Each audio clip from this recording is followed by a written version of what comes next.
Welcome to Artcasters, episode 363. We've got Ryan Lee on tonight, professional comic book illustrator, and we'll get to him in just a minute. But before we do that, let's jump into some introductions. I'm Corey Kerr, and you can find my stuff at coreykerr.com. I've got t-shirts and mugs and hoodies and all the other things that I can do print on demand, so I don't have to inventory it in my garage. Available there.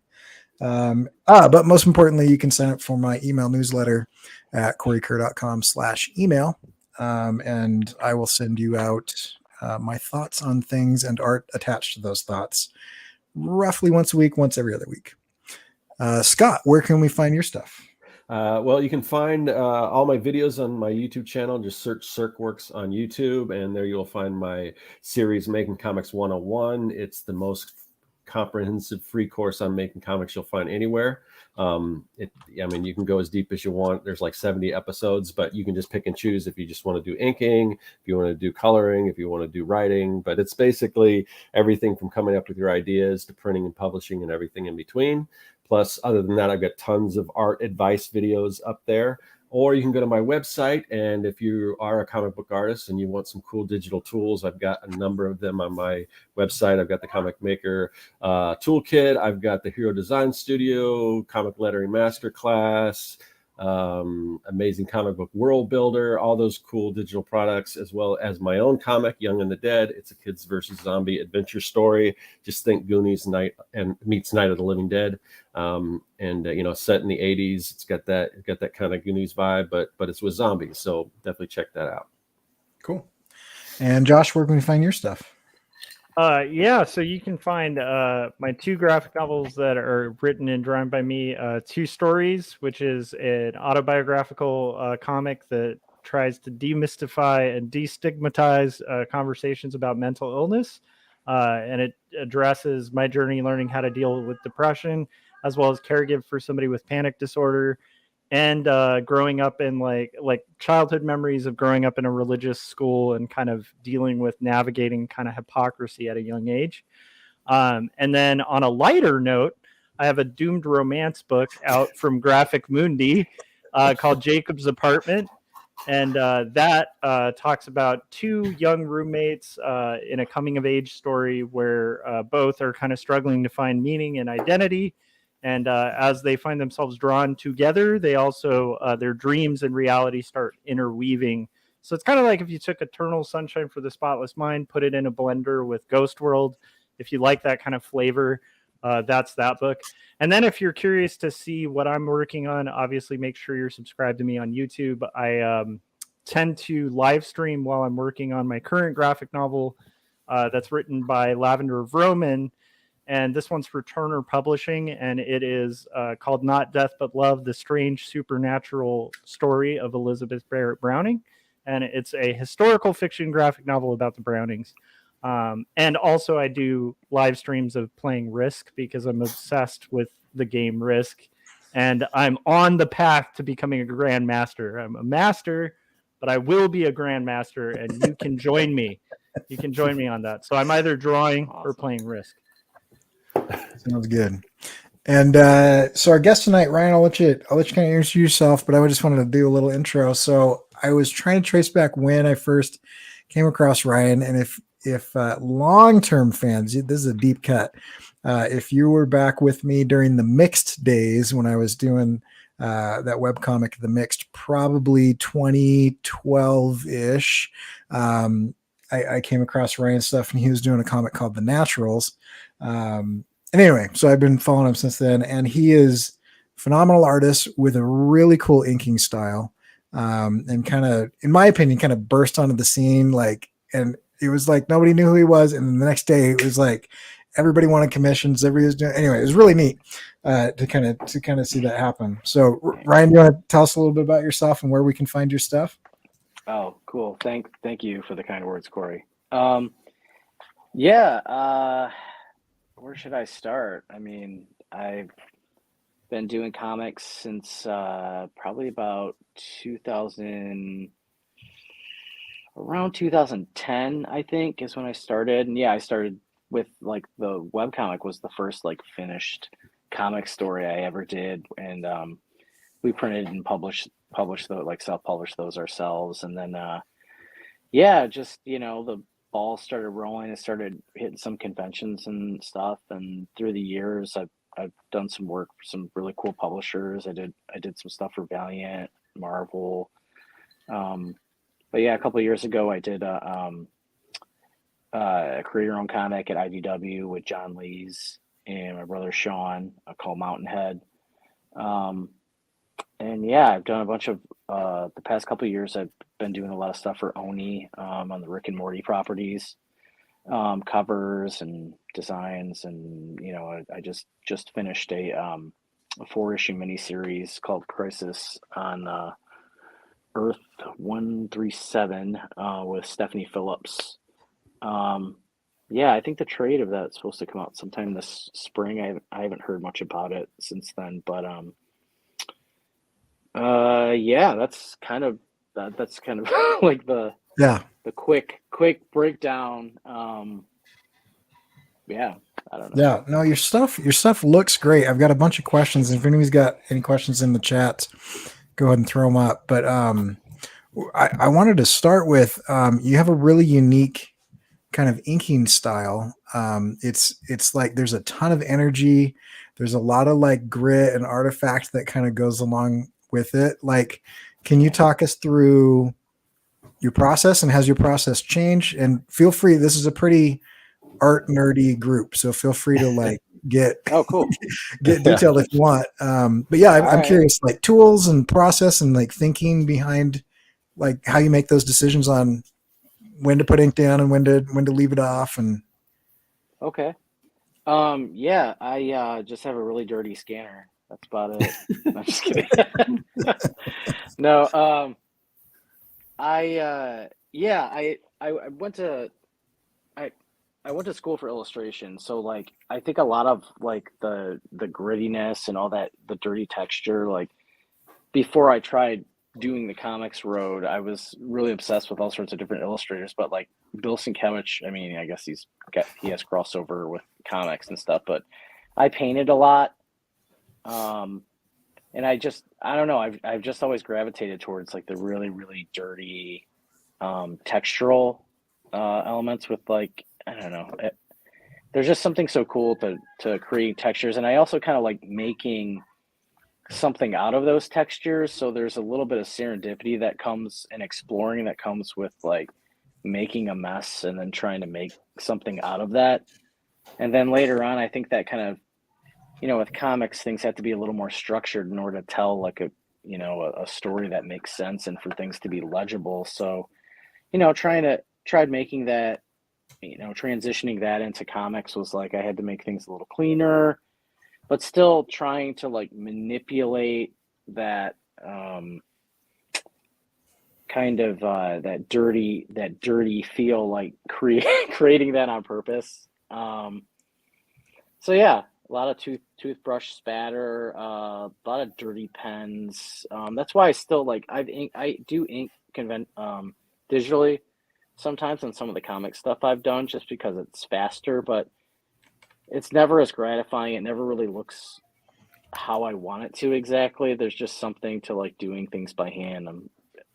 For me, that gives me that kind of toothy feel, like the paper, like kind of fighting the paper with my tools sometimes just helps create some really neat kind of spontaneous effects. And yeah, I don't know, I like I just I don't know, I just really gravitate towards kind of making that kind of dirty, gritty. A lot of people say it looks gritty, or like what's another word I hear a lot? I don't know. I mean, I draw kind of wonky too, naturally, so I think it just kind of plays into that a little bit. right. I'm not really sure. But yeah, I think like from painting and stuff, I still like using brushes a lot and putting all that texture in there when I can. And what kind of brushes are you using? Like, is it all brush or is there nib? There's any tons of markers? nib. Like I could show you. Like here's like a container. Like I use like a mixture of like these pin pens. These are basically just microns. They're called uni pin pens, and I mean, I sometimes I like building up the line. That's what gives it that kind of scratchy feel, because I don't always use. Tried to use like brush pens to like do a line, but it's too buttery. It's too smooth for me, and I just don't have the finesse with the brush to ink like that. I like building up the line with like a smaller pen, which it's laborious, but Hey, it's Ryan, have you yeah. ever seen that trick where you chip away at the micron?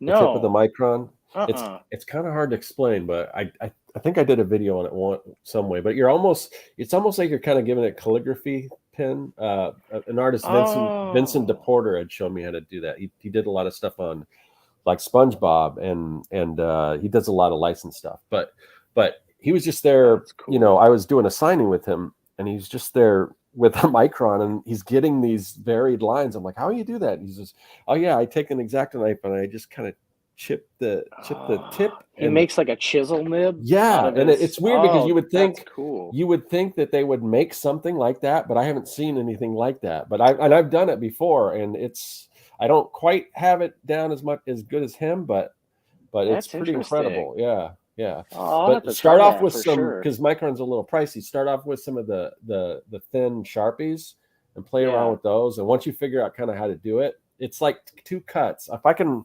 remember, I'll post the video where I show how to do that, show the the way it's cut. But that's interesting. It's really cool. Yeah. I could see why that I've done that with, I don't think it's this one. I use these Kuretake brush pens sometimes. They're disposable, but they're not like, they're rigid. I like when things are kind of rigid. I'm super heavy-handed, but I've cut the tops off of them, and they make perfect line borders, like like panel borders. Is that like a plastic tip?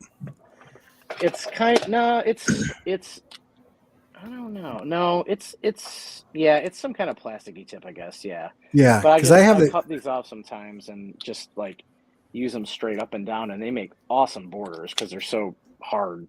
You know. Yeah. Get a uniform weight, which is kind of nice for that.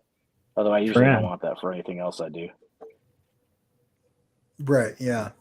I love Kuretake. Kuretake is one of my favorite brands. I use their red barrel brush pen a lot when I'm doing traditional. Cool. I've done a lot of digital recently, but yeah, I mean, I did. Yeah, the last couple of Rick and Morty things I did were all digital. Like I penciled and inked all of those on there. It's crazy. Yeah. Oh shoot! I gotta plug in this. There we go.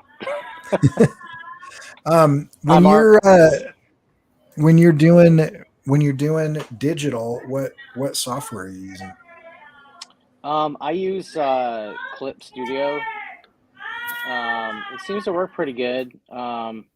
It took a while for me to get used to it because it's kind of like I worked in advertising for like 7 years before I kind of went back into trying to do comics. But I got really good at Photoshop. So I could do things really fast in it, and it's just like, you know, that becomes second nature. You know, all your little keyboard shortcuts and stuff. Yeah. But Clip Studio is like Photoshop, but then there's like 3 things that are different, you know, and it'll totally like make my brain feel like it's gonna explode. But I got, you know, after doing a couple issues in it, it ended up kind of working out pretty good. I would do my thumbnails by hand. I don't know why. It's just some weird mental trick, I guess. But I would scan those, and then I would do my pencils, and yeah, I'd use all of that. But I've tried using it. I've never done a full comic in Procreate or even a page in Procreate. I've drawn in it. People seem to love it. I just don't know how to use it as well, just because Clip is so much closer to Photoshop. You know, it was an easier transition. I use Clip Studio too, and I can't draw in Photoshop. I mean, I can, but it's just that, and your style is way different than mine. But I mean, I use the G Pen and Clip Studio Paint, and it is so smooth. And I mean, and I try to do that in Photoshop, and it's kind of staggered, and it just doesn't. So, and I've got to find somebody, because I'd like to kind of try out Procreate a little more. I was doing some sketching with it, but if I can find somebody that can tell me how to recreate that G Pen and Procreate, I might use it more. But I'm also I kind of like to have the big Cintiq and all that stuff, and working on just the iPad. I mean, other than if I'm out and about or whatever, it'd be cool to have something like that portable. But sure, yeah. like you can see the Cintiqs like right over my shoulder right there. Mm, I do like using it, but I got so used to using the iPad because I don't have a touch screen on it. I right. got so used to like pinching and like moving it around like a regular piece of paper. It's just so intuitive, even though the screen's so small. But like when I'm working on things, I've kind of forgotten because I just, I had deadlines and I'm just like, well, I gotta power through here. Yeah. That's funny. Yeah. It's interesting that you mentioned the advertising thing, because I definitely have that with like Photoshop and Illustrator, where it's like I primarily, if I'm working digitally, that's what I use. Just because that's what I use all day at my day job. Sure. And then if I'm, inking traditionally and stuff, it's like, brush and stuff like that. But like, it's I am like, I feel like the last holdout. Like, I feel like I do this all the time. I did it with Facebook. I'm the last holdout who's like not getting an iPad Pro. And it's funny, there was this moment at the National Cartoonist Society in LA. It was like a month where like one guy came in, one cartoonist with their iPad Pro, and it got passed around the table. And it was like a month later, all these guys who were like, I'm never going digital. I'm sticking traditional for life. Like almost like 90% of people in the room had got an iPad Pro. And I'm the one holdout who's just like, I'm sticking traditional or I'm sticking with Adobe. I don't know why. I think it's because I know all the shortcuts and stuff. Yeah. Yeah. I really like works. I really like iPad for pencils, but pencils and roughs and thumbs, but I hate it. I've really come to hate it for inks. Like, and I started in like Sketchbook Pro, and then I've tried Procreate, I've tried Affinity, Fresco. I've given it a go, and I can do a little bit in that. And I mean, some of the live watercolor stuff is cool, but like the thing that drives me nuts compared to the Cintiq is like my natural line is like a 45-degree angle, like curve, like diagonally, and the battery operated stylus on a diagonal line, it shakes no matter what. And so like my natural line, it's like I want to control when it shakes, and I have a lot of shake and a lot of line variation that's like intentional, but I just end up using the Cintiq more than I guess in the project I'm working on now, it's a lot of like really precise hatching and really like almost like an engraved look. And I think it started bugging me as soon as I started that project, because if it's just loose, like I'm pretty loose on a lot of stuff, and it was fine, and I could use kind of any of those. I don't know why I hate Procreate, other than I think it's built for painters, and I have no background in painting, and so it just bugs me. But I like Sketchbook, and I like Fresco, but I always end up going to the Cintiq because of the size, because I'll draw with my shoulder and my elbow more than my fingers, and then I can hit a diagonal because it's not a battery operated stylus on Wacom. Yep. Yeah, I think the Cintiq is still better in terms of latency, and you can get better line. The feel is just better. It's more natural. Like I said, I just kind of got used to using the iPad just because I was using it so often daily for like, hours and hours and hours every day. But then I went back to the Cintiq. I've been using it again for some other projects just to kind of, I don't know, I like drawing big, and, coloring in Photoshop is better, I think. And I know how to use effects and things. And I don't think there's a comparison. I think the iPad will be there one day, and it might even be soon. But the Cintiq I feel like is king still. Yeah. I mean, this thing's a tank. I've had it for like 10 years.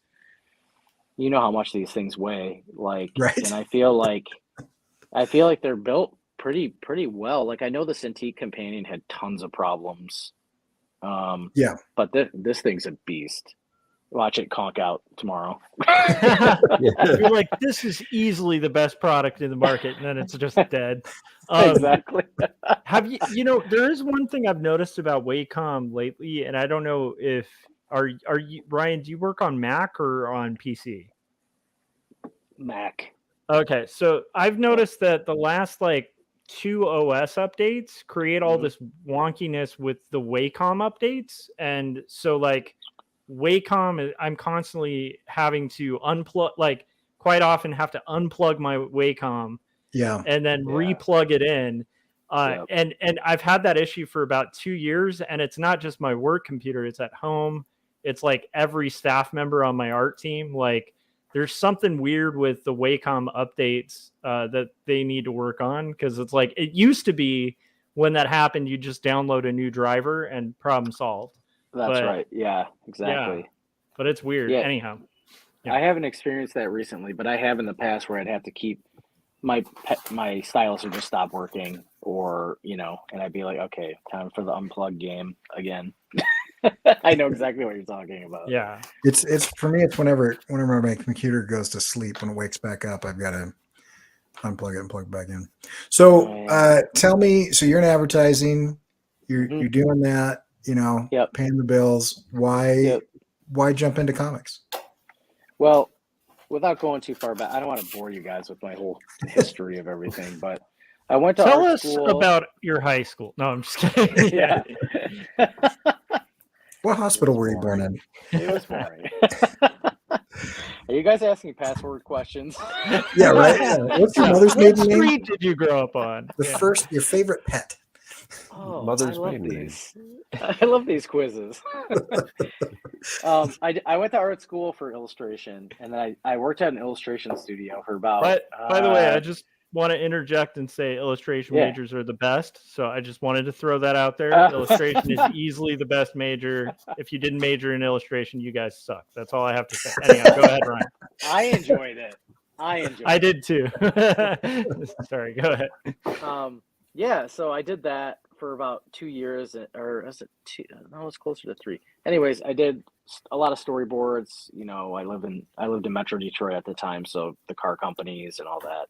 Yeah. Did a lot of storyboards. Did some editorial type illustration stuff. Not as much as I would have liked. There's just, there's not tons of publishing in Michigan, believe it or not. And then I don't know, it's kind of a long road, but I ended up in advertising because I was like, as an art director.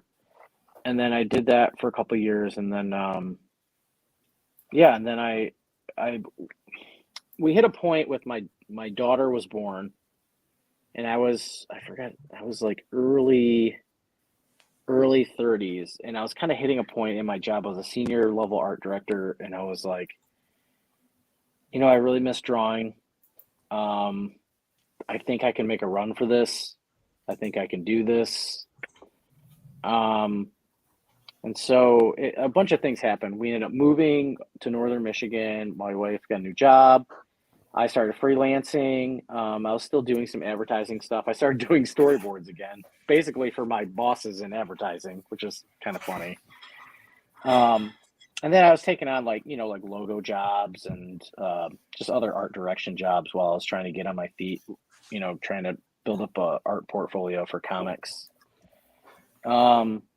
So yeah, that's kind of how I got where I was. I mean, it was a long road. Like I did tons of, and I still take on other jobs, depending on what they are, but I still like doing logos, and I don't do as much art direction work anymore. But I freelanced out of a place up here for a while when the first couple of years that I was up here, and I was helping kind of like raise her daughter. She was pretty young at the time. And then I got busier, and then we did some daycare a couple days a week, and then, things started rolling more and more, and there's been ups and downs. I mean, there's never been a point where I was 100% doing comic books. I'm always, doing other illustration jobs or design or whatever, but the past couple of years have been the busiest I've ever been with comics, where I had like rolling projects, which is probably the past like 3 years or so has been like that. And before that, there would be like, there'd be some covers, fill-in issues. I did that create your own comic, and that was awesome. That was like the longest I've ever worked on like a straight comic thing, and it was amazing. But it's been a lot of back and forth of doing different stuff the whole way. I'm sure you guys could relate. It's a hodgepodge of creative projects, and I like them all. Like, I like the challenge of, I still like doing logos. Like, there's something really cool in that for me. Probably one of them is that, like, when it's done, it's done. I feel like a comic page I could work on forever. Yeah, Right. that's Sometimes. a really good point. Yeah. So when did you, am I recalling correctly that you were kind of in that crew where Stegman and Patera and those guys would kind of get on a call and just kind of draw all day together? Or? Yeah, I'm on a call with him, and I have a couple other, like, there's actually a decent amount of us. My brother Sean, he works for IDW. He's a designer and book designer and letterer there. He comes on occasionally, and then Stegman and my friend David Costa, he's another Michigan guy. But I feel like I'm like name dropping. These are just I don't know. Sorry, but I started it. So, I feel it. Yeah, but it's been great. Like, it's a couple Michigan. There's actually a decent amount of comic artists in Michigan, surprisingly. Maybe it's because we have so many crappy months to just sit around in our houses and hole up and draw. But yeah, so I still do that. Like, we talk almost daily, and if I don't talk, like, there's like an ongoing kind of chat, like in the chat box of like art, or we're like helping each other with art. Hey, what do you think of this? That's been so huge because being home alone, you start to go crazy and you don't know what you're doing, and you get stuck, and it can be just lonely. It can just be lonely. Right. And you lose scope of what you're doing too. Like, you forget why you're doing what you're doing sometimes, especially with comics, because you're like, I'm spending all this time, and then it helps create, like, it's like going to a convention, but I get to do it every day with like a group of people who I trust, and who have really good, whose opinions I really value. Like, it's nice that my parents think that I draw good, but it's not the same as when like another published working artist is like, this is great. That means a lot. You know? And it's such a weird niche thing, kind of making comics, that I think that having like a community of people who kind of get it, because like comics aren't the most lucrative thing, right? So it's like, we're all kind of like, the only people I know doing comics are doing it for love. And even the guys who get huge and make crazy money, because they get options or something like that, it's like, still, like, most of why they went in comics and stuck in comics was like the love of it. But you can lose sight of that, especially if you're not like surrounded by people who are in the industry and can kind of get what you're doing. Because, like, again, like, even my illustrator friends, when I'm working on a graphic novel, they're like, why don't you just do like a single illustration, dude? You could make what you made for your book advance. And I'm like, yeah, that's true. It is true. But I like this book, Yeah. So it's I don't know, like sorry, I just relate a lot with that. I think it's good to have peers and a peer network like that's like going to support you and like bounce ideas off of and stuff. That's awesome. Also, it can help you level up, right? Oh, it's immeasurable. I don't know where I'd be without them. I feel like I owe a great debt of gratitude to them. And there's just, you just have bad brain days too, where you're just feeling like crap about like your place in the industry or what you're doing.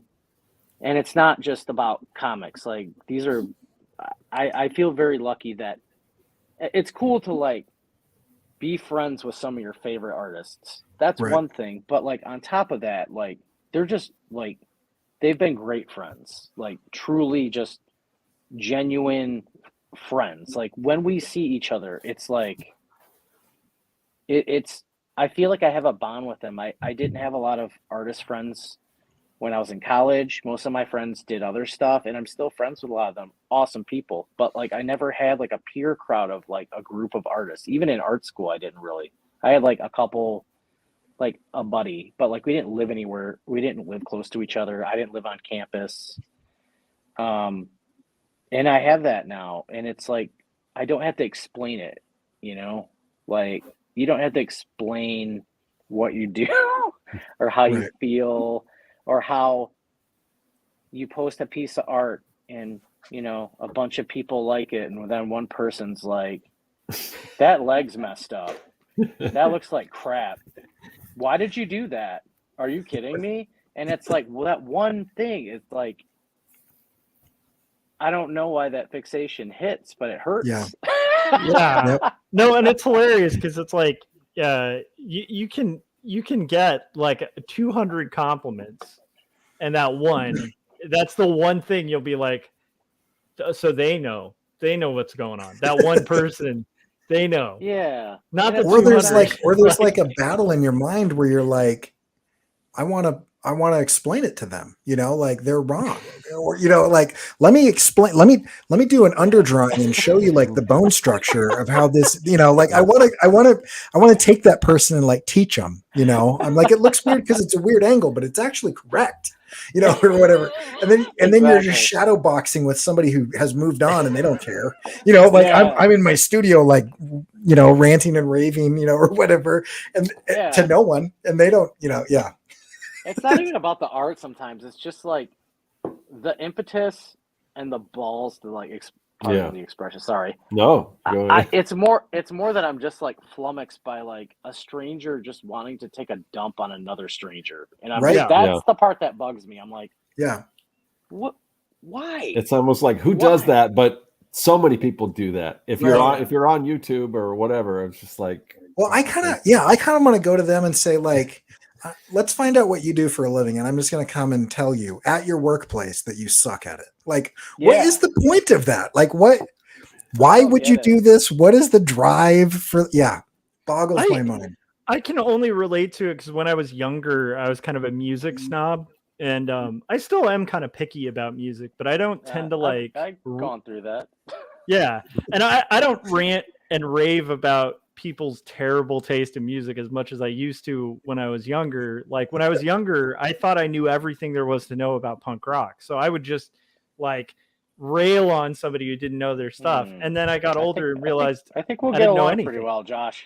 Okay. But I'm like, you know, as I got older, it's like I didn't know anything about punk rock. Like there's so much to punk and like to jazz and to like all sorts of music that I had just had like the tip of the iceberg, and that's when I was like a snotty little shit about it, you know. But like you get older, and it's like, pardon my language, but you know, it's like you get older, and like you can't be.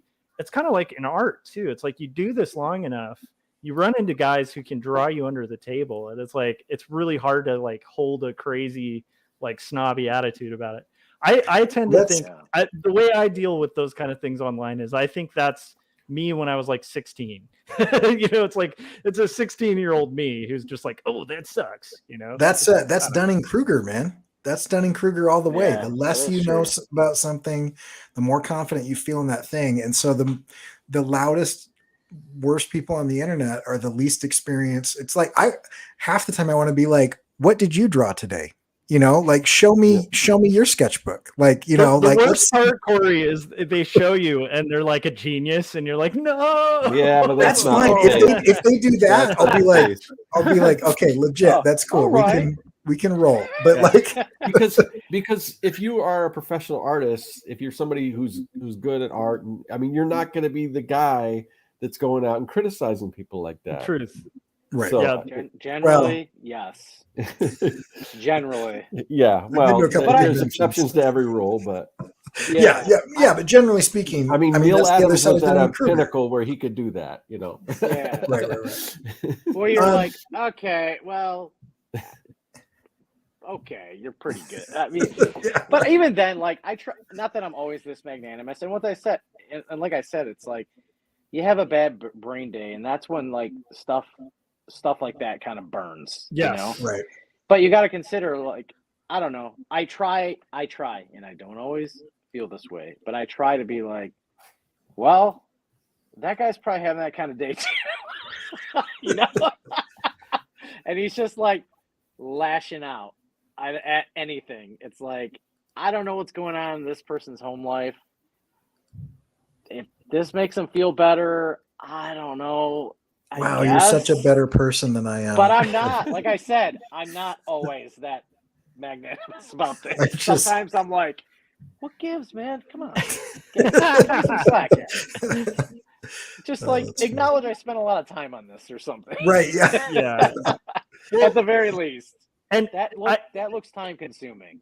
I've also noticed this with art students too. Like art students will be more critical of like professional artists because like, you know, when you're in art school or whatever, I remember feeling like I was under the gun where, you know, you'd have like 4 weeks to work on one illustration. And you're like, oh, this is so hard. It's so much work. And you're like pulling all-nighters and you think it's rough work. And then like you deal with like comic turnaround deadlines or like editorial turnarounds, like just crazy turnarounds where it's like, that's another reason I think a lot of professionals aren't critical because it's like, hey, look, I might be looking at a leg and it's off, but that person had like 4 hours to draw that. Like, that's pretty amazing, you know? Yeah, that's true. That is very true. I definitely noticed that. My biggest thing lately is I'm just trying to, because I teach at college. And I try to tell them like, you guys might not know this, and this is going to sound condescending, but it's not. I'm just trying to get you to actually recognize this.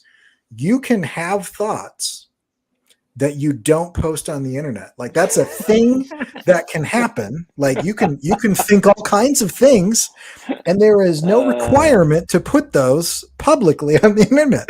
Other people do not need to know all of your thoughts. It's fine. You can just live your life and think things, and then some of that stuff, you know, meet some criteria, share that or whatever. But like, and it's funny to us, you know, because we're twice their age, but they're like, hey, you know, that thing that you said last week in class, I've been really thinking about that. That's going to change me. And I'm like, good, I guess. I hope, but like scary that is a thing that is changing you know, or whatever. But yeah. That's interesting. Yeah, internet etiquette is not something that's like taught. You just gotta kind of feel it out and find out by trial and error. Yeah, and I mean, and we're all old enough to like remember when it came out. Like I was old enough to like make decisions about it, you know, or whatever. Whereas the current generation in college, it's always been there and it's always been in their face and it's been in their pocket. And so like it is like, anyway, it's fascinating. But yeah. Sorry, I could go off on that for a long time, but I won't. No, so could I. But yeah, you're right. It's it's just a different animal completely. Well, and that's like along your lines of traditional versus digital. Like I think digitally and traditionally, I do both. But there is a loss for a creative who has never or will never do like traditional. Like you're not going to feel the fibers on the paper. Like I think there's like a lack of like tactical measurement. Like because I can get a decent idea of the length of a line in proportion to the other lines in that page because I can't zoom and I have like the drag of that paper across my palm. And there's like a lot of that tactile response that I think is audible and physical that you lose when it's all glass. And there's also just kind of something a little bit soulless to it. Like I don't know. And so as I'm trying to get them to do stuff, I'm like, hey, all these digital tools, which is what I teach, right? All these digital tools are great, but like, I will fail you if you sketch digitally. Like you have to sketch on paper. And it's like a revolutionary thing to them. They're like, oh, this is really neat. These sketchbooks. And I'm like, okay, yeah. Glad you're having that experience. I'm a little worried that you have to or whatever, or that it's a revelation to you. But yeah. That's really funny. Yeah. That's So I'm fascinating. curious. Like you've done indie self-owned stuff, you've done licensed stuff, you've done covers and whatever. Yeah. Generally speaking, are you pitching people? Are people approaching you? Is a little bit of both? Like what happens with like a Rick and Morty versus like a Mountainhead? I was actually approached to do some Rick and Morty stuff. The first thing I did was like a one shot and some covers. It was an editor that I had worked with at Valiant, who I have a good relationship with, and he reached out to me. He was like, from social media, he was just like, "Hey man, like I think this would be a great fit for you." And I ended up working out. And then when we did like I did a couple of Rick and Morty things, and I worked with Stephanie Phillips on something, and then she was talking to this editor. They were friends, and he was like, "Hey, would you want to do Rick and Morty again?" And she was like, "Yeah, if I can work with Ryan." And so it was like as easy as that. Like I didn't have to pitch, but I've been pitching, and I continue to pitch. Like there are so many things. I've actually been like cleaning up my computer because my scratch disk is full, so I'm trying to put everything on the hard drives. I haven't done it in a long time, but I'm going through everything as you do, and I'm like, wow, there's a lot of work here that has never seen the light of day.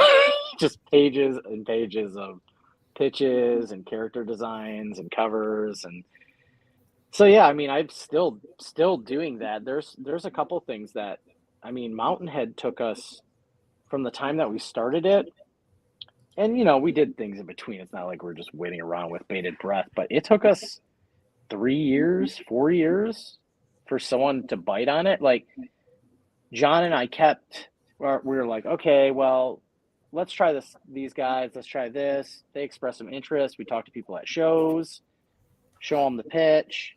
And we were just about, John and I were talking, we're like, it's funny how these things work. It sounds very dramatic, but we're just like, man, I think there's just something in this that isn't working or catching people. We were about ready to hang it up because we had like, sample pages and everything. I colored them and everything. And I was just like, I don't know how much longer we can drag this thing around, like at some point maybe it's just not good. And I don't know, IDW picked it up finally, but these things take forever. And at one point in time, I thought when you have one pitch, you got to be kind of loyal to that. It's going to get picked up. But a couple of years ago, a while ago now, I was like, you got to cast a wide net if you want to like get picked up by a publisher. You got to have multiple ideas, and you got to throw them around to everybody, and just see because the odds of one of these things sticking, if you're not like a super established artist, where like like a Scott Snyder could just walk in the Image and they're like, yeah, we'll publish whatever you got, obviously Right. tried and true, but like pitching is still a thing, like it's still happening. Yeah. So are you in the mindset now where you said that you used to be kind of like loyal to the one thing? Do you like what's like a range? Are you like looking at like you're shopping around like 3 or 4 ideas like with finished pages in the pitch, or where are you at? Yeah, I usually when I do a pitch now, I mean, this is where like having like design and art direction skills comes in handy, where like I can put together a pretty nice little package, which I think really helps. Honestly, it's just like pitching a client at an ad agency, really. Like you got to catch them quick, and it's got to be concise, and it's just got to look good, it's got to look good, and it's got to have a quick hook, and I feel like those parallels are very apparent. Like these editors aren't, I mean, they see so much stuff. They're not going to look at your work for a long, like it's got to grab them. And I think I'm not trying to like emphasize the importance of in the artist writer debate or anything like that, but like your pitch, the thing you show, it better look good, because that's step one. Right. And then they'll like look and see what it's all about, but like an arresting image. And so yeah, I usually do like there's usually like 3 to 6. There was one thing I think I did like 17 pages of it over the course of like a year and a half. We just kept like moving up at this company, but then it ended up fizzling. But yeah, I try to have like, I try to button it up and try to make it as concise as possible, because I know you have a small window to like grab someone's attention. Yeah. So, Have you ever looked into like crowdfunding some of this? You said you have a bunch of stuff that hasn't seen the light of day. Some of the stuff that hasn't been picked up or anything. Have you looked into that? yeah, we have, and I've thought about it more and more recently, because there's a couple projects that I have with. There's a couple of my like, and it's cool to like work with friends, like, and there's a couple projects with a couple friends that we've been pitching around for a little bit. Some of them are slightly newer, but I'm like, I'd be willing to like start drawing this right now, because it seems like crowdfunding at this point is a viable publisher. Yeah. And it's also a built-in promotional tool. Yeah. Like if what you're doing is interesting, Kickstarter will bump you themselves. And then the fact that you're using a crowdfunding platform, I mean, sometimes it's just like having something to talk about on social media, like that, something that like you need to be present for every day. I think that really just kind of is a self-perpetuating like snowball, but like in a good way. And you don't have to go broke making this thing. I think that the thing with like crowdfunding too is that, when you work with a publisher, there's so much overhead, right? But I can do a lot of this stuff myself, like putting the books together. We don't need to farm any of that out. My brother's a letterer. I pay him, but still, like I've got someone on hand already, Yeah. And you don't have to sell half as many books to like turn a profit and to get something made, and you don't have to wait. Things take forever to get published. So we've been looking into that on a couple things, because I think it's at this point in time, I feel like a lot of people think of it as like, they see it as like, this is a thing that you do now, this is like the other option. And I love that. It's awesome. How do you guys feel about crowdfunding? To me, Yeah, I think that's the way to go. I think it's great. Josh has gone kind of more of a literary publisher route, which is interesting.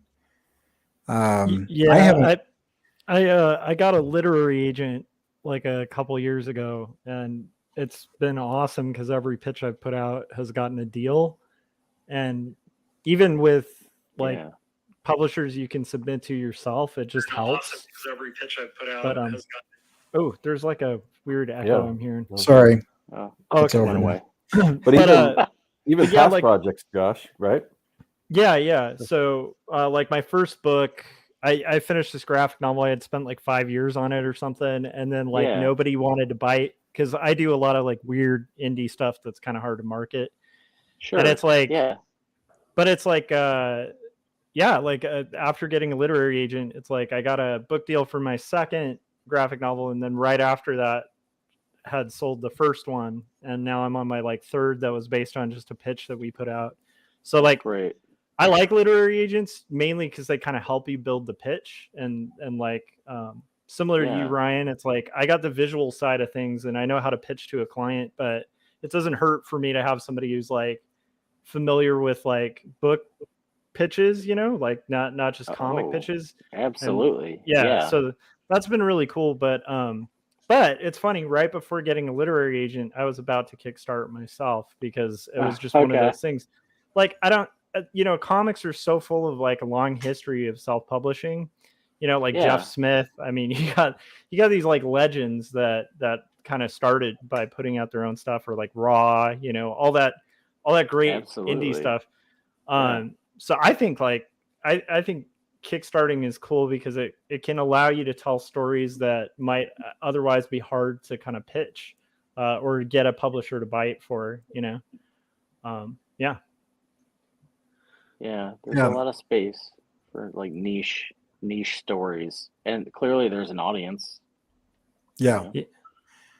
And Scott, you've run multiple successful Kickstarters. Yeah, I mean, I've run 3 total, and I mean they're not like gangbusters, but it's enough to publish the book, make a profit, and get books that I can then take to shows and sell. So I mean, yeah, I'm kind of like self-publish all the way type of thing. But Josh, and to the point where for a while I was kind of like, Josh, why you going through a publisher? You gotta wait for your royalties and your all this, and then but Josh made a lot of good points. So I mean, there's pluses to everything, but there's no reason why you can't do both. You can't, if you're already in with certain kind of mainstream and indie publishers. Yeah, if they want to publish that book, but if you got books that they don't want, somebody wants them, just take it to Kickstarter or whatever. Yeah, exactly. Yeah, I think it's. And if they don't want it, viable. it's proof of concept. If you put it up on Kickstarter and it doesn't fund, then you're not out any money, because you're not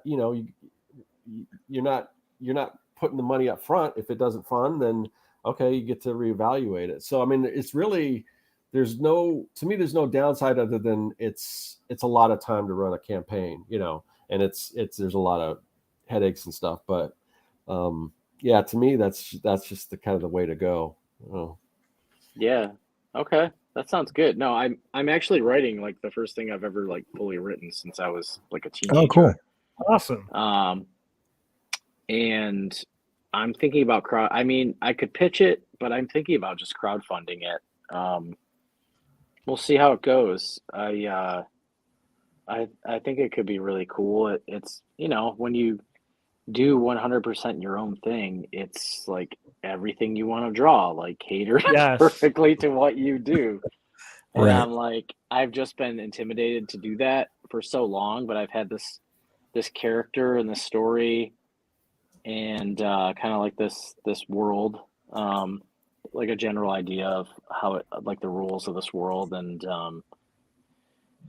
I wanted to do it. I mean, like I said, all my friends have told me, they're like, this is what you need to do, because you're basically telling everybody what you do best by doing this. Yeah. Call your shot, So I'm doing that right now. We'll see how it turns out. That's exciting. I think that's the most fulfilling thing you can do as a cartoonist, is like your own kind of self-authored work.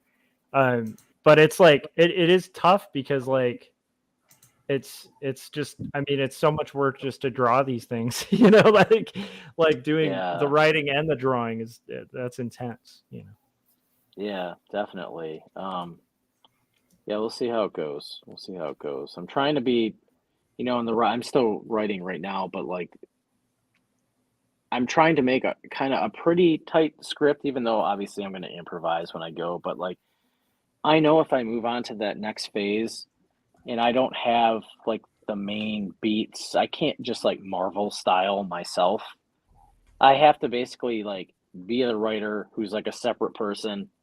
And then when I move on to drawing, the script, more or less, I'm going to treat it like how I treat other people's scripts, where I'll add I'll never detract from a script. And I'll talk to writers up front and be like, every now and then an action needs to be clarified. You need to add a little inset, blah, blah, blah. You can't be doing 2 of these things at once in a panel. It doesn't work, Yeah, that's the hardest thing with writers, is like explaining the, like, every action you're saying, I have to show visually. Like, so you just said the person did 10 things. That's like 10 panels. That's a lot of motion lines. Yeah. Yeah. Right. So, but I want to be at that point where, with the script, where at least I'm like, this is kind of untouchable. Smart. More or less. Yeah. I don't know what I'm doing. That's honestly, I don't think anybody does. Yeah. And nobody Ryan, does you sound until we do it. Yeah, you sound like you're on the right path there, because like almost every cartoonist I know, their first, including myself, like I had a really loose plot, and then I just kind of dove in and kind of wrote it page at a time as I went. And then that's what I'm doing. probably took about and I mean like final page at a time, not story page at a time. And because of that choice, it took me probably a year longer to do it, just because I had like created all these plot holes that I then had to like figure out and retrofit. And so like my second one, I approached it exactly how you're talking about, where it's like, you know, fully scripted, all of that. But like a bunch of cartoonists I know don't do what you're doing, which is actually like for their first one, and then learn the hard way. So it sounds like your gut that's telling you like make this a really sharp, tight script. It sounds like you're dead on there, because you'll probably avoid a lot of those pitfalls that a lot of us like hit on that first one. I hope so. I'd like to think that if I did it again, it'll be a little loose. I'm sure it could get a little looser if I do more, but right now I'm in the thick of just doing this, and that's exciting. Yeah, hopefully it works. I like doing it, and it's great. And you know, I'm trying to emulate a lot of what I've picked up from reading people's scripts, because I've read some scripts that were hard to break down. And then I'm trying to emulate, you know, the people whose scripts I really, really like a lot. Like, you know, like Stephanie's scripts were so concise. And so it was just like the perfect amount of what you need to know. And she always left like air for you to kind of do something with it. I know some people might not like that, but I don't know. I really like how she structured, and I don't know. She's just a really good writer and super skilled. And it's nice when you read something that just flows, and you're like, oh yeah, and you can kind of envision how it all kind of works into the next page, and like it feels very organic. I think, like, to be able to think visually without like hammering on about details sometimes, which is fine for different writers, but I don't know. We'll see how it goes. Yeah, that's cool. Just out of curiosity, what are a couple things that come to mind that people should avoid doing in scripts? Like things that are hard to draw, or hard to like breaking down a script. Yeah. The biggest thing is multi action stuff. That's just something that's so hard to like. It's frustrating to read something like that. It's just you have to add things sometimes. You know, like that's probably the biggest thing, I think. I don't mind. Some people like it, some people don't like camera shot. When people talk about camera shots, or some writers really get into like the placement of the characters on a page, which is important sometimes. But I don't know. The biggest thing for me is multi-action stuff. That's one of the few things I see. And in the scripts I've read, it's rare. It'll be like one or two panels in a comic or something, you know, and then I just add a little something, you know, like for emphasis. But I don't know. Yeah. I'm not too picky though. I like reading different people's scripts. There's so many different ways to like interpret a story in comics, you know. Like, have you ever seen like an Alan Moore script? It's like reading a novel, and it's kind of neat. It's kind of neat to see all that thought go into something, but it's a lot of work. It looks like really difficult to work with too, because he had such like precise instructions that as an artist, I feel like you'd be really restrained, you know. It seems like it. It's interesting. Like, I love seeing that much like thought and intention though, sometimes too. But I've never drawn a script like that. I mean, no one writes a script like he does anyways. Right. Yeah, luckily. Yeah. That's good. Yeah, that's cool. Well, good. Well, we're at about an hour. Anything else you want to talk about, or any questions you wish we would have asked you? No, it was great talking to you guys. I'm sorry, I can get kind of verbose. And so Oh Are no, you kidding? no, it's great. We Yeah. usually go for hour and a half, and so Yeah. So I never want to keep somebody later than they want to go, but yeah, we could. no, I really appreciate it. I guess do you mind if I just plug my website? Yeah, I'm absolutely. putting Yeah, some, okay, I'm gonna be putting some merch up pretty soon. I'm making some stuff right now, and then I'll be in my shop on there when that's all ready. But my website's just ryanleeart.studio, and my whole portfolio is on there, and contact and all that stuff too. So yeah, and then I'm on Twitter and Instagram. And Twitter, I'm just I have to check because there's like subtleties. It's Riley Art on Instagram, and then it's at Riley Art on Twitter. And then yeah, those are my plugs. So if you Yeah, wanna follow and me. those are on the bottom of the screen, also included in the description of this video as Oh, well. nice. Thank you. So, and I think they went out in the email, but yeah, check that out. So, if is there a way people like? Do you have an email newsletter or anything? Like, is there a way people can know when that stuff hits the store? I don't. I usually just kind of do like a big blast on all my socials of everything. So Yeah, follow sounds me. good. Yeah. Well, and hey, like seriously, if you ever want to come back on and like if you're gonna launch that, we'll help you promote it anytime. I really appreciate it. It's so Yeah. great meeting you and talking to you guys. It's really, really great. Likewise. Seriously. Yeah. Awesome. Yeah, thanks for coming on. Yeah, that was awesome. So let's do the round. So go check out Ryan's stuff. His links are at the bottom of the screen right now and in the description of the video. And you said what are you putting up? You said you're putting some merch and stuff up on your website? Yeah. I'm gonna be selling. I'm actually making like a little art book, and then I'm making some t-shirts and hats, some apparel, some things Cool. I've never done before. Yeah. So yeah, there's a couple of things I'm gonna be putting out pretty soon. And who are you? Do you mind saying publicly who you're doing those with? Are you like printing them traditionally and selling them, or is it going to be print on demand? Or The hats and the shirts. yeah, the apparel. I might be going through like a local printer here, actually, like making them. But for the first order, this is kind of a test. I might do like what I'm thinking is doing a little pre-order to see interest. Yeah, I'm thinking about doing that.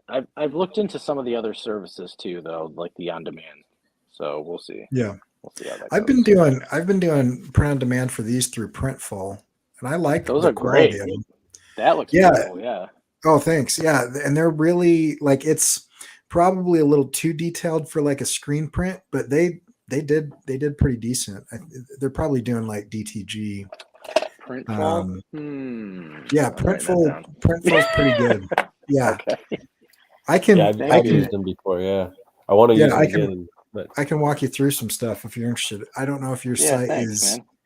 Yeah, but that's been really good, and I've tested out a lot of their stuff. Okay. The only, I mean, I don't have much of an audience, and so I don't sell through stuff enough to like make like a traditional run make sense. Sure.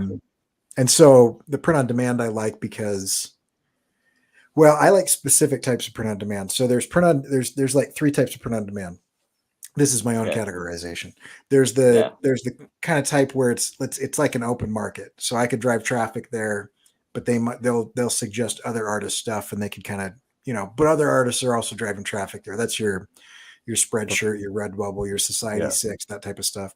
Then there's like the more closed market, which is going to be like your Threadless personal page or your Designed by Humans or something like that.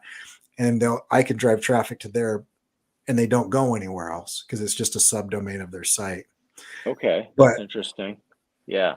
But both of those have pretty low margins. Like they're nice, and I feel like their systems are a little bit easier to work with. Like I can upload one file and then just check a bunch of boxes and say, put it on all of these products, adjust all these products.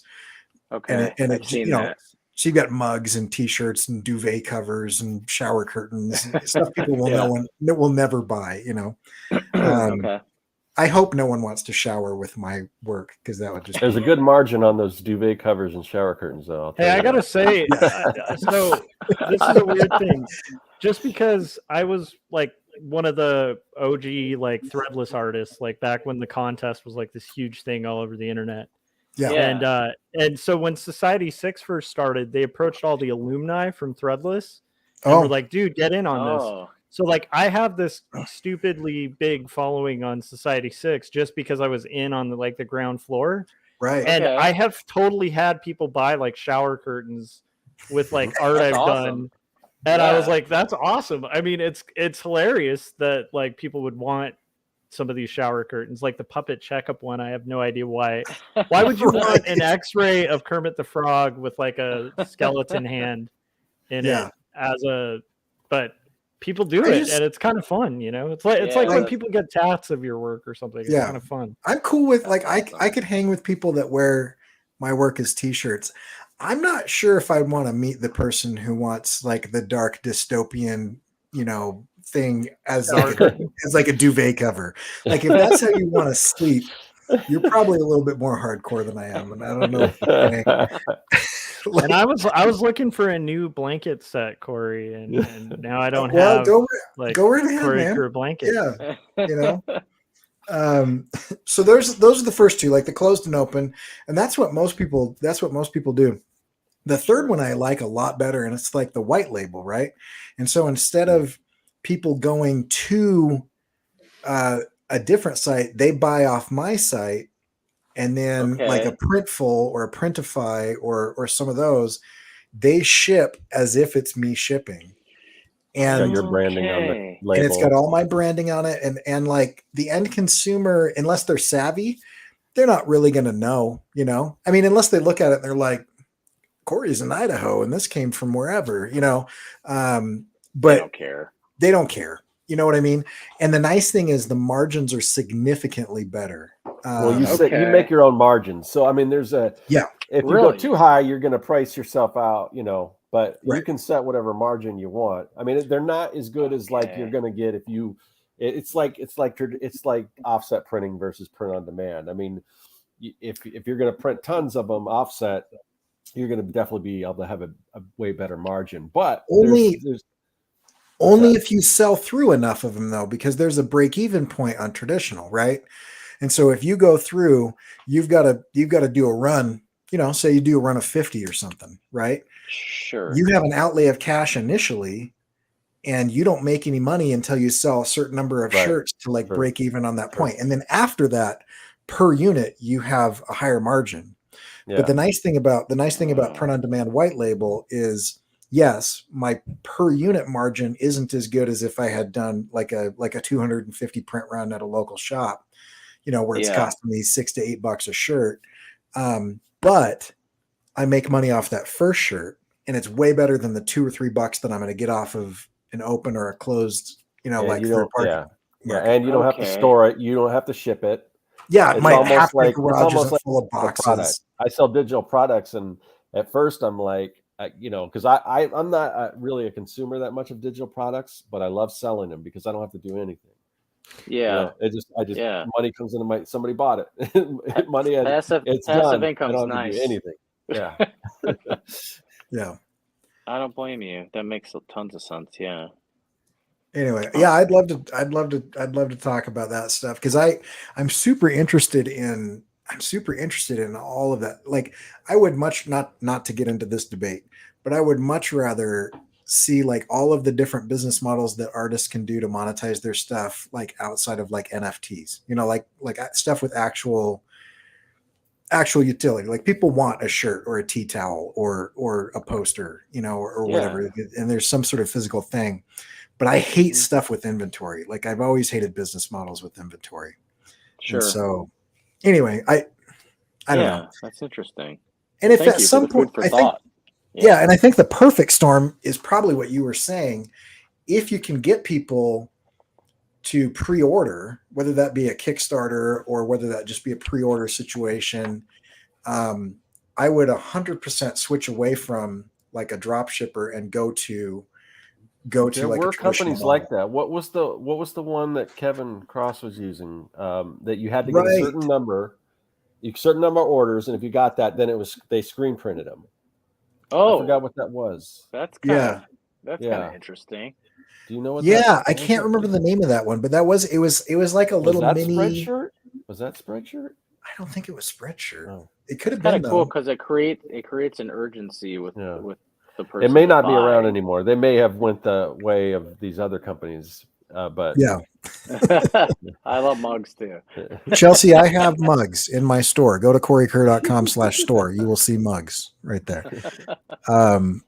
But yeah, so anyway, there's a lot of really interesting things that you could do. And I love your artwork. I would love to see kind of what you end up doing with that type of stuff, because it's cool. And we need more of that out there. Less of the churn of the sameness of everything else, and more of those unique voices in the illustration. Would be awesome. Cool. So I'm trying. Thank you. Yeah. Well, cool. Yeah. Maybe we can talk off the air sometime or whatever. But I'd love to show you at least what I've learned, and if I can help in any way, that'd be fun. I'd love to pick your brain. That would be great. Yeah. Thank you. Yeah. And then Scott would be really good as well. Josh, if you ever do on the pin side of things, without saying too much, he'd be a good resource for that. Sure. Lapel pins, I can be a hookup for that. It's kind of what I do for my day job. So, all right, cool. Yeah, that's awesome. The thing I was gonna say though, if you can like all of this print on demand stuff, just to cap it, I guess, like it's never going to be as good as like if you can afford to go with like Mammoth Printing or like a real good like screen printer that's going to do a short run of shirts, and you can do that cost and run the inventory. The quality is always, I'm a snob, but it's like I think that screen printing is always going to be better. It's just got that better feel. But DTG is really impressive. And it is kind of closing that gap. But like DTG, direct to garment. DTG is direct to garment. Yeah. And direct to garment. Okay. So there's a couple different ways that they do it, but DTG is the one that's most common. We got, actually, Scott, you would like this. You know, my buddy Eric that I was talking to you about that has the stuff at work. Mm-hmm. We just got a dye sublimation set up. Okay. Yeah. And it's really interesting that Josh, I think in certain artworks can give traditional like a run for its money, because what I like about dye sublimation is it doesn't feel like there's a graphic on the shirt, because it's actually physically dyeing the fibers of the shirt. Yeah. Because basically what you do is you print inverse, like you print a mirror image of it, and you put down this paper down, and then you heat press it, and it vaporizes the gas, and the gas transfers to the fibers of the shirt and then solidifies and dyes it. And then you peel it up. And so it doesn't feel like there's anything on the shirt. It just feels like a straight up shirt. There's some huge downsides. Like you have to do like a 60% or more polyester blend, and you really can only do dark on light. And so you can't do like light on dark, and your artwork will mix with the color of the shirt. Yeah, sure. But that's awesome. The case, Corey? Oh, Corey, am I immature for thinking it's funny you just said vaporized gas? Sure, I'm good with that. Yeah, that's fine. So the like the shirt that you have, that's not a dye sublimation process. This is white on black. No, this is direct to garment. Yeah. I just thought I thought direct to garment was a broader term, but no, direct to garment is a very specific type of printer. Okay. And so what they're doing is there's a 2-pass thing. It looks like an inkjet printer. Yeah. So you put the shirt in there, and it'll print down. It'll print a layer. Like, I mean, my stuff is all black and white recently, but if there was color, it prints a layer of white, and then it prints on top of that layer of white the color. Whereas dye sublimation and ink inversion, there's nothing that it sits on. Nothing is sitting on top of the fabric. It dyes the fabric. It's like it's embedded. It's smooth, right? Okay. Yeah.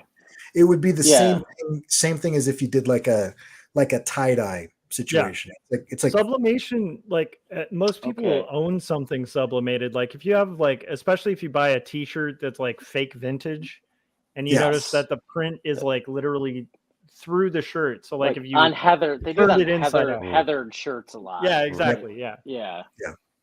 Okay, I have shirts like that for sure. Yeah. I just like black shirts a lot, so sublimation's a little bit out of that. That's definitely the, most black shirts the most definitely. It outnumbers every other color combined as far as what people want.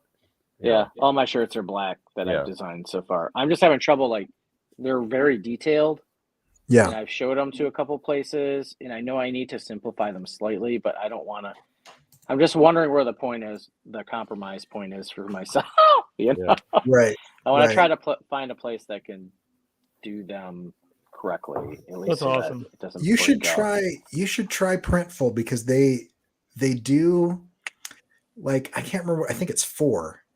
You can get 4 samples a month of your own product. Yeah, at a reduced rate, and so I mean it's not like I would spend a ton of money doing it, but it's actually not. It's not going to break the bank to get just to see like, hey, does this even work on this?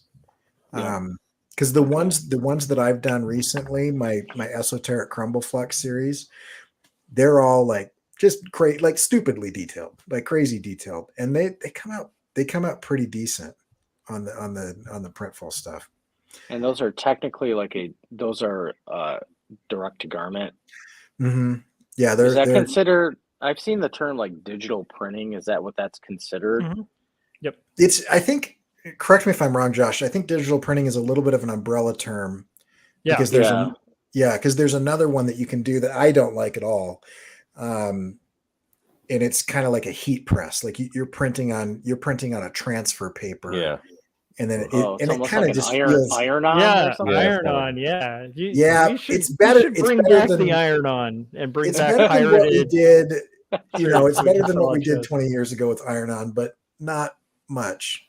That's also considered a digital print process. Okay. Quick question to kind of wrap up the whole shirt thing. So, like, did you guys ever own an iron-on shirt or make an iron-on shirt? Oh yeah, man. 70s. Yes, all the I was time. a kid in the 70s. Here's my question, Josh. Absolutely. Have any of you done puff paint shirts? Because yes, I have. You puff paint. That was the way to get beat up in junior high. Was to show up with a puff paint shirt that you made with your mom. Corey, you need to make a short comic about that. Right? Yeah, I don't know. But I was also the dude that was rolling around in my parents' van that had a felt handmade hand sewn flag on the antenna that said Caravan because my mom just really wanted me to have no social status at all. That's pretty cool. Pretty rad. You paint a wizard on that van and you got some badass times ahead of you. Yeah, the Dodge Blue Caravan that everybody had in like 96. Anyway.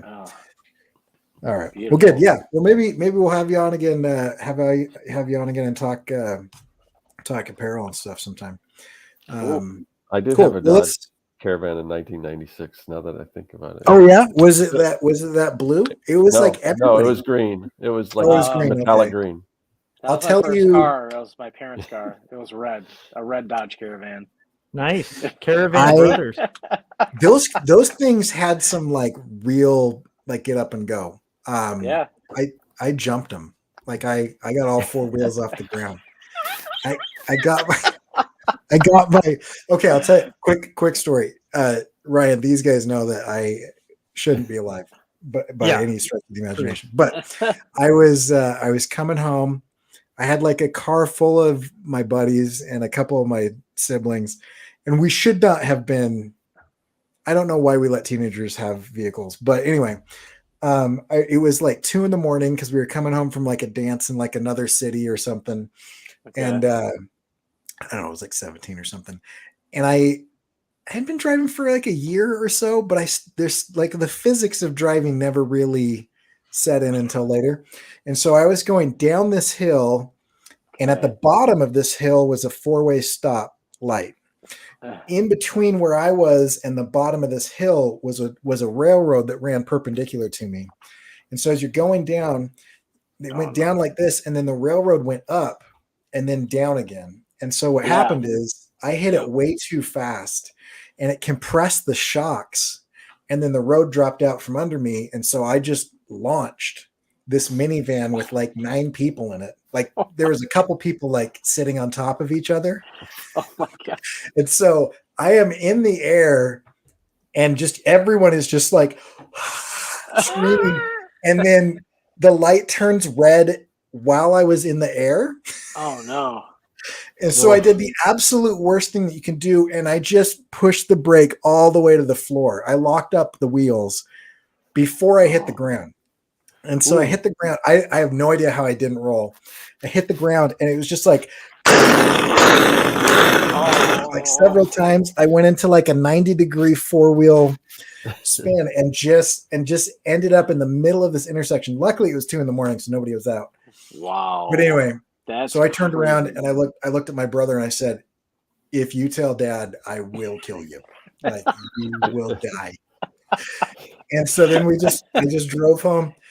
About a month later, my dad's like changing the oil, and he's like, "Lord, why is there paint all over the oil pan?" And my mom's like, "I don't know." And he's like, "You got to be more careful. I think you drove over a curb or something." She's like, "I didn't drive over a curb." And I just it was 10 years later before I fessed up. Oh my Like, God. that was me. So my mom took the fall for that one. I have no idea what triggered that story or why I started telling it, but Good. all I'm a right. better person for hearing it. Philip wants to know, Ryan, if you have a YouTube channel. I do not. No. Okay. I don't. Thank you for asking, Philip. Cool. All right. So you can find my stuff at CoreyKerr.com. Jump onto the email newsletter to make sure that you don't miss out on anything. And if you like mugs or hoodies or shirts or different things, I've got artwork on those things, and you can get that at the link underneath my name, CoreyKerr.com/store. And make sure you jump onto Ryan's stuff. We've kind of already plugged his things, but make sure you get on there. And I can almost guarantee that the work that he's putting out on the apparel is going to look amazing. So check that out. And Josh, where can we find your stuff? Yeah, you can find me on YouTube playing Risk. I'm just going to mention Risk first because why not? I make no money off of it, but I get a lot of joy. I'm on the path to becoming a grandmaster at the game of Risk. And if you want to join me, check that out. Also, I do live stream while I draw comics, which is way less interesting than Risk. But still, I do draw comics on my live streams too. So make sure you subscribe to me on YouTube and then pick up Jacob's Apartment and 2 Stories. And also, honestly, like, support Ryan's indie stuff. Like, you're gonna buy his mainstream stuff, but support his indie stuff, because like indie comics are the lifeblood of comics, and they take heart and soul and blood to make. So support Ryan's stuff. Go to his website and buy his books. So yeah, Thank you. Little known fact: Josh draws in blood. Scott, where can we? Just kidding. Scott, where can we find your stuff? And how do we keep track of whose channel this is on, since it jumps around? Yeah, so you can go to my YouTube channel where you'll find my series Making Comics 101, Soup to Nuts, How to Make Comics. It is the most comprehensive free course you're going to find on how to make comics, as well as there's over 1,000 videos up there. Most of them have to do with comics or just art, inspiration, just advice, things like that.